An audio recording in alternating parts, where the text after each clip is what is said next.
নামাজের সাথে যুক্ত কি? সেজদা, তাই না? এখন আপনি যদি সেজদা করতে যান, সেজদারও তো দুইটা দিক, একটা ভেতরের কলবের সেজদা, একটা শারীরিক অষ্টাঙ্গের সেজদা, দৈহিক দেহের অষ্টাঙ্গ দিয়ে যে সেজদা করি এইটা এক সেজদা, আনুষ্ঠানিক সেজদা। আর আমার মন প্রাণ, আমার চিন্তা ভাবনা চেতনা বুদ্ধি বিবেক জ্ঞান সমস্ত কিছু দিয়ে রবকে সেজদা করা, সেটা হলো হাকিকি সেজদা।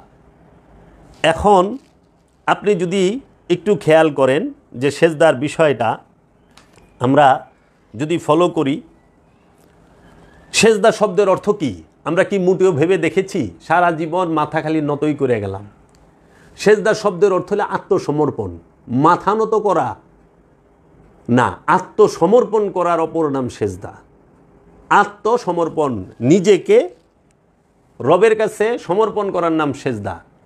নিজের ইচ্ছাকে আল্লাহর ইচ্ছার কাছে সম্পূর্ণরূপে উৎসর্গ করার অপর নাম সেজদা।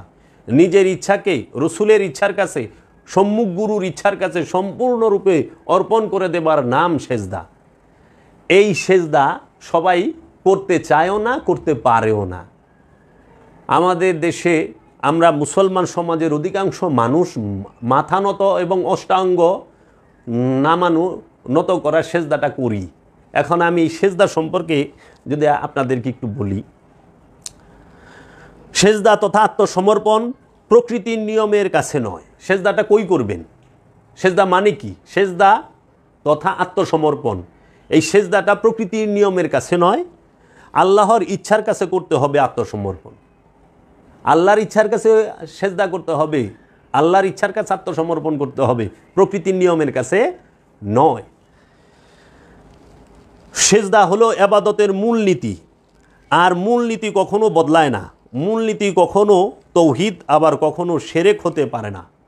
সেজদা হইল ইবাদতের মূলনীতি।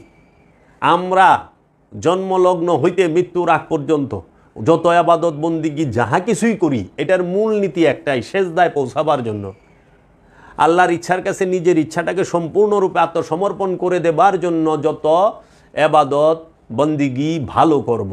তাই সেজদা হইল ইবাদতের মূলনীতি। মূলনীতি কখনো বদলায় না, মূলনীতি কখনো তৌহিদ আবার কখনো শিরক হইতে পারে না। আমাদের সমাজে এখন বলা হয় না যে হ্যাঁ মাজারে সেজদা করছেন শিরক হচ্ছেন, মাজারে সেজদা করছেন শিরক হচ্ছে, পীরকে সেজদা দিচ্ছেন শিরক হচ্ছে, পীরের সেজদা করা শিরক, মাজারে সেজদা করা শিরক। আসলে বিষয়টা তারা সেজদার বিষয়টাই বুঝতে পারে নাই, মাজারে এবং পীরকে কোন সেজদা করে। সেজদারও দুইটা দিক, একটা সেজদায় তাজিবি, একটা সেজদায় তাবুদি। একটি হচ্ছে ইবাদতের সেজদা, আরেকটি হচ্ছে সম্মানের সেজদা। এখন এই সেজদা সম্পর্কে, এই সেজদা অর্থ কি কোরআনের মাজিদের মধ্যে থেকে আমরা বিভিন্ন ডিকশনারি থেকে পাই। এখন আমরা যদি ডিকশনারি হতে অর্থটি গ্রহণ করি তাহলে সেজদার অর্থটি কি দাঁড়ায়? রহিবুল বাকির আল মানজেদ নামক আরবি ডিকশনারির 457 পৃষ্ঠায় সেজদার অর্থ করা হয়েছে সম্মানার্থে মাথা নত করা, ইবাদতের জন্য কপাল ও নাককে জমিনের উপর রাখা। আল মেজবা নামক আরবি ডিকশনারিতে 361 পৃষ্ঠায় অর্থ করা হয়েছে কাকুতি মিনতি সহকারে মাথা নত করা। আল কামুস নামক আরবি ডিকশনারি 396 নম্বর পৃষ্ঠায় অর্থ করা হয়েছে মাথা নত করা সম্মানার্থে এবং ইবাদতের জন্য। এখন কথা হইল, আমি যত রকম কথাই আপনাদেরকে বলি না কেন, যত রকম যুক্তি ও দলিল দেখাই না কেন, মনের বিরুদ্ধে গেলেই তা সহজে সবাই গ্রহণ করে নিতে কষ্ট হয়। মনের বিরুদ্ধে গেলে পরেই সহজে সেই জিনিসটা গ্রহণ করে নিতে খুব কষ্ট হয়। আপনারা যদি একটু খেয়াল করেন দেখবেন, আমি যতই বুঝাই না কেন এটা তাজিমি সেজদা এবং এটা ইবাদতের সেজদা, কিন্তু কিছু লোক দুটোকে এক করে দেখে, তাজিমি আর ইবাদতের সেজদাকে এক করে দেখে। মানুষ ফরজ রোজা আর নফল রোজা মেনে নেবে, মানুষ ফরজ নামাজের বেলায়ও ফরজ নামাজ, সুন্নত নামাজ, নফল নামাজ, মুস্তাহাব নামাজ মেনে নেবে, কিন্তু ওয়াজিব নামাজ মেনে নেবে। কি ফরজ নামাজ মানবে, সুন্নত নামাজ মানবে, ওয়াজিব নামাজ মানবে, তারপরে নফল নামাজ মানবে, কিন্তু সেজদার বেলায় তাহারা মোটেও এই সেজদায় তাজিমি আর সেজদায় তাবুদি, এবাদতের সেজদা আর সম্মানের সেজদা মানবে না, মানতে রাজি নয়। আপনি সারা পৃথিবীর সমস্ত কোরআন হাদিসের দলিলও যদি তার সামনে দাঁড় করান, তিনি ঠেটা ব্যাম্বো, তিনি ঠেটার মতো খাড়াইয়াই থাকবে, বলবে মানলাম না, মানব না। কে আছে মানাবে? মানুষের এত ঠেকা পড়ে নাই বাবা, নিজের বাদ খায় আপনারে মানানের। মানলে মানেন, না মানলে না মানেন, ইউটার্ন লইয়া ফুল স্পিডে ভাইগা যান। একজন আসছে, আমি অলি আল্লাহ মানবো না, তা আপনারে মানবার কইছে কি? আল্লাহ তো কয়ে দিছে অলি মানলে এই হবে, অলি না মানলে এই হবে। অলির কাছে গেলে তুমি এই পাবা, অলি ছাইরা দিলে তুমি এই। রসুলকে মানলে ইমানদার হবা, রসুলকে ছাইরা দিলে কাফের হইবা, মুশরিক হইবা, মুনাফেক হইবা, জালিম হইবা। তাই তো বইলা থইছে। তো এর জন্য আমরা শত দলিল দিলেও এক ধরনের লোক আছে যে তারা মানতে চাইব না। তাই প্রথমে ইসলামের স্বরূপ বোঝা দরকার। সমস্ত সৃষ্টি আল্লাহর বিধানে পূর্ণ আত্মসমর্পণকারী। এখন সেজদার মধ্যে যে আমরা দুইটা দিক দেখি, একটি মাথা নত করার সেজদা, আরেকটি হইল আল্লাহর সম্পূর্ণ হুকুম আহকাম, আদেশ নির্দেশের উপরে জীবন পরিচালনা করার সেজদা। তো এখন আপনি যদি একটু খেয়াল করেন যে বর্তমানে সবাই সৈনিক ধর্ম, এই নিয়ম কানুন এইটার উপরে বিশ্বাসী, কিন্তু ত্যাগের ধর্ম, প্রেমের ধর্মে মোটেও বিশ্বাসী নয়। তো কাজেই স্বভাব প্রকৃতির দিক হইতে তাহার সর্বাঙ্গ মুসলমান, স্বভাব প্রকৃতির দিক হইতে তাহার সর্বাঙ্গ মুসলমান হইলেও মনটি তার মুসলমান নয়। এই মনকে মুসলমান বানাবার জন্যই বিশ্বের সমস্ত ধর্মবিধান আসিয়াছে। বিশ্বের সকল বিধান এসেছে এই মনকে মুসলমান করার জন্য। এর জন্য তাই আমার মুর্শিদ বাবা জাহাঙ্গীর বলেছেন, সকল ধর্মের একমাত্র মূল উপদেশই হইল তোমার আপন নফস হইতে খান্নাসরূপী শয়তানকে মুসলমান করো অথবা তাড়িয়ে দাও। সকল ধর্মের একমাত্র মূল উপদেশ। এই যে বিষয়গুলো কেউ মানতে চায়, কেউ মানতে চায় না। মানাটাও তকদির, না মানাটাও তকদির। এখন জোর কইরা মানান যাইব না। এই যে সেজদা অর্থ আত্মসমর্পণ করা রবের ইচ্ছার কাছে। এখন প্রশ্ন আসে, আমরা কি আসলেই সেজদা করি?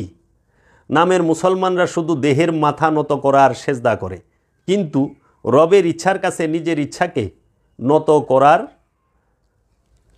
সেজদা করেনি। অপরদিকে পৃথিবীর সভ্য জাতির মানুষেরা রবের অনেক হুকুম মানে এবং রবের ইচ্ছার কাছে তাদের ইচ্ছার সেজদা দিচ্ছে, কিন্তু তারা মাথা নত করার সেজদা দিচ্ছে না। দেখুন, আল্লাহ বলছেন যে আমার আদেশ নির্দেশ তোমরা মেনে চলো। এখন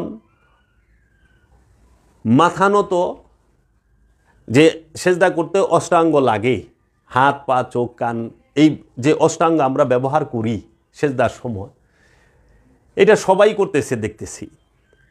যে একজন সুদখোর সেও সেজদা করতেছে, একজন হকদারের হক নষ্টকারী সেও মাথা নতর সেজদাটা মসজিদে, বাড়িতে, জায়নামাজে, পার্টিতে করতেছে, অথবা ক্ষেতের আইল কাইটা ক্ষেতের মধ্যেই সেজদা করে। তা আমি বোঝাতে চাচ্ছি কোনটা, কোন সেজদাটা আমাদের করতে হবে, কোন সেজদাটা আমরা করব। আমি আপনার বিরুদ্ধে নই। আমি কোরআনুল মাজিদ গবেষণা করে আমি কোরআন মাজিদ থেকে যে বিষয়টি বুঝতে পেরেছি, যে আনুষ্ঠানিকতার ভিতরে যে আমরা আবদ্ধ, আমরা অনুষ্ঠানকে যে মূল মনে করতেছি, এই অনুষ্ঠানকে মূল মনে করেই তো আমরা বড় ভুল করতেছি। এই অনুষ্ঠানকে মূল মনে করেই আজকে যে বড় ভুল করতেছি, এই বড় ভুলের কারণে আজকে আমাদের স্বভাব চরিত্র, আমাদের নৈতিকতা, আমাদের আদর্শ, আমাদের সামাজিক, পারিবারিক, সামাজিক, রাষ্ট্রীয় জীবনে আমরা কোথাও শান্তি, শৃঙ্খলা এবং সভ্য এবং সৎ আচরণ করতে পারতেছি না। আমরা শুধু মুখেই, বেশিরভাগ মানুষ মুখেই আল্লাহর বাণীগুলো আওড়াইতেছে। আমরা দেখতেছি মসজিদের ভিতরে আল্লাহর বাণী পাঠ করে, কোরআন পাঠ করে, হাদিস বলে নামাজ আদায় করে মসজিদের ভিতরে মারামারি হচ্ছে, মসজিদের ভিতরে জুতা ফেঁকাফেঁকি হচ্ছে। একজন আলেম আরেকজন আলেমকে তারা তাদের স্থানে আসতে দিবে না, দেশে আসতে দিবে না। আমরা দেখতেছি তাবলিগ জামাতের এক গ্রুপ আরেক গ্রুপকে আসতে দেবে না, আসলে রক্তের বন্যা হবে। কেন? আমরা না নামাজি, আমরা না সেজদাকারী, আমরা না আলেম, আমাদের আচরণ এইরকম হবে কেন? এটা তো আগ্রাসী ভাব, এটা হইতে পারে না। তো কাজেই এই সেজদার যে মূল বিষয়টা, এটা সম্পূর্ণ বুঝতেই পারে নাই। দেখুন, সুদখোর সে মাথার সেজদা দিতে পারে, দৈহিক সেজদা সে দিতে পারে। একজন আত্মসাৎকারী, একজন অন্যের হক নষ্টকারী, সেও মাথার সেজদা, দৈহিক সেজদা দিতে পারে, মাথা নত করার সেজদা। একজন জুলুমকার, জালিম, যাহারা রাতের আধারে মানুষের মাল সম্পদ ধ্বংস করে, মানুষকে হত্যা করার পরিকল্পনা করে। 29শে সেপ্টেম্বর আমাকে যারা হত্যা করতে এসেছিলেন তারা সবাই নামাজ পড়েই এসেছিলেন, অধিকাংশ, সবাই না, বেশিরভাগ। কতটিতে আইসে ওরা বছরে নামাজ পড়ে কিনা সন্দেহ। ইসলামের জ্ঞান এমন একজনে দিতে আসছে যিনি গাজার ব্যবসা করেন, উনি আসছে বুঝাইতে সলাৎ সম্পর্কে। আরে সারাটা জীবনই তো ওই কোরআন হাদিস গবেষণা করা ব্যয় হচ্ছে।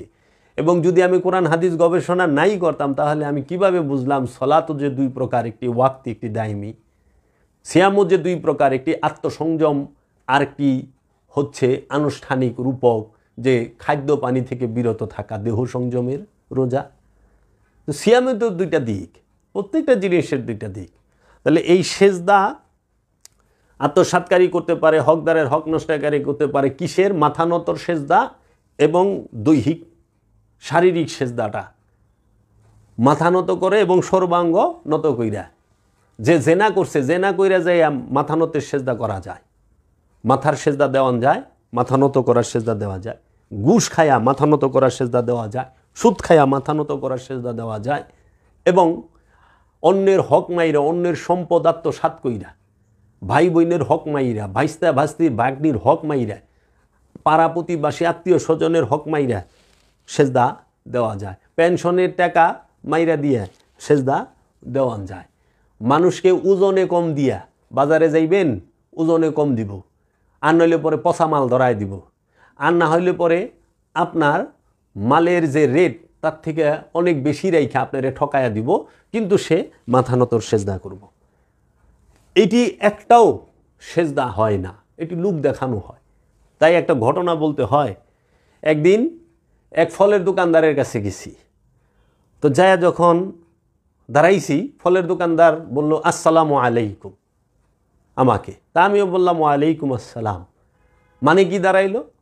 আসসালামু আলাইকুম, আপনার উপর আল্লাহ শান্তি বর্ষিত হোক। আমিও বললাম ওয়ালাইকুম আসসালাম, আপনার উপর আল্লাহ শান্তি বর্ষিত হোক। এই পিস, শান্তি, আমরা একে অপরকে বিলি করলাম। ফলের দোকানদার এইটা আমাকে বুঝাইলো যে আপনি আমার কাছে আসছেন, আপনি কিন্তু আমার কাছে নিরাপদ। আমিও বুঝাইলাম যে হ্যাঁ ভাই, আপনিও আমার কাছে নিরাপদ। তখন জিজ্ঞেস করলাম, ভাই আপেল কত করে? বললো যে 250 টাকা কেজি। ঠিক আছে, আপনি আমার 1 কেজি আপেল দেন। 1 কেজি আপেল বলছি আপনি দেখা দেন। উনি কি করলেন, প্রথমেই আমারে এমন একটা ঠোঙ্গা ধরাই দিছে, এই ঠোঙ্গার পিছনে দুম্বার মতো, মানে খুব ওজন, 80 গ্রামের উপরে ঠোঙ্গাটাই কাগজের। তারপরে যে আপেলগুলো দিছে, 1 কেজি আপেলের মধ্যে 6টা আপেল পচা। আমারে তো দিছে সুন্দর করে প্যাকেট করে, আমিও টাকা দিছি, নিয়ে গেলাম। এই যে প্রথমে কইল আপনি আমার কাছে নিরাপদ, আপনার উপরে শান্তি বর্ষিত, এই লোক কি, আমি কি তার কাছে নিরাপদ হইছি? না, শান্তি পাইছি মোটেও না। কারণ সে আমারে শান্তি দিব কইয়া ধোকা দিয়া দিছে। কইছে মুখে আসসালামু আলাইকুম, অন্তর থেকে কইছে আজকে পাইছি মক্কেল, 6টা আপেল পচা ঢুকাই দিয়া দিছে। যে এই যে বিষয়গুলো অনেকেই বাজারে গেলে এইটার মুখোমুখি হয়। চাউলের ক্ষেত্রে বলেন, ডাউলের ক্ষেত্রে বলেন, মাছের ক্ষেত্রে বলেন, সবজির ক্ষেত্রে বলেন, ওজনে কম দিবে এবং পচা জিনিসটা ধরাই দেওয়ার শতভাগ চেষ্টা তাদের থাকে। 1 নাম্বার দাম নেয়, 2 নাম্বার জিনিস দেয়। আমার কাছে কথা হলো 2 নাম্বার দাম নেবেন, 2 নাম্বার জিনিস দিবেন, 1 নাম্বার দাম নেবেন, 1 নাম্বার জিনিস দিবেন। কিন্তু সেই লোক মাশাআল্লাহ এই দাড়ি টুপি মুশের মতো পান চাবাইবার লইছে, এইরকম সাংঘাতিক বিষয়। এই যে এই সমস্ত লোকের থেকে আমরা, উনি যে সলাৎ করতেছে, উনি যে সিয়াম করতেছে, এতে কি ফায়দা হচ্ছে? এর জন্য সেজদা করতে হবে কিসের? জ্ঞানের। রসুলের কদমে আমার মাথায় যে জ্ঞান আছে সেই জ্ঞানটাকে উৎসর্গ করতে হবে। রবের ইচ্ছার কাছে আমার জ্ঞানটাকে উৎসর্গ করতে হবে। কি? রব চায় যে আল্লাহ রাব্বুল আলামিন আমাকে যে জ্ঞান দান করেছে, এই জ্ঞানটা যেন আমি মানুষের মধ্যে বিতরণ করি, বিলি করি। আচ্ছা, আল্লাহ রাব্বুল আলামিনের উপরে সেজদা, আল্লাহ বলছে মিথ্যা বইল না, মিথ্যা বলা মহাপাপ, মিথ্যা বইল না, আমি কাহারোর সাথে মিথ্যা বলবো না। এইটাই হইল আল্লাহর ইচ্ছার কাছে নিজের কলবের এবং প্রাণের সেজদা। অন্যের হক মাইরা খাইতে নিষেধ করছে আল্লাহ। সারা কোরআনে 274 বার নিষেধ করা হয়েছে, তোমরা অন্যের হক মাইরা খায়ো না, তোমরা ওজনে কম দিও না, তোমরা নারীদের সম্পদ মাইরা খায়ো না, আত্মীয় স্বজনের সম্পদ মাইরা খায়ো না, এতিমের হক মাইরা খায়ো না, তোমরা সুদ খায়ো না, তোমরা ঘুষ খায়ো না, তোমরা অত্যাচার জুলুম করো না, তোমরা ব্যভিচার করো না, তোমরা জিনা করো না। এইভাবে 274 বার বলা হয়েছে। সেইগুলো সব করে আবার সেজদাও করি। আসলে কি সেজদা হয়েছে? কখনোই না। আমরা আনুষ্ঠানিকতা পালন করেছি। এই আনুষ্ঠানিকতা পালন করেছি, এর জন্যই আমাদের স্বভাবের চরিত্রের পরিবর্তন নাই। উগ্রতা আমাদের বেশি, এই সমাজের মধ্যে উগ্রতা বিষ ছড়ায় গেছে, ধর্মান্ধতা, ধর্মীয় জ্ঞান কম, অনুভূতি বেশি।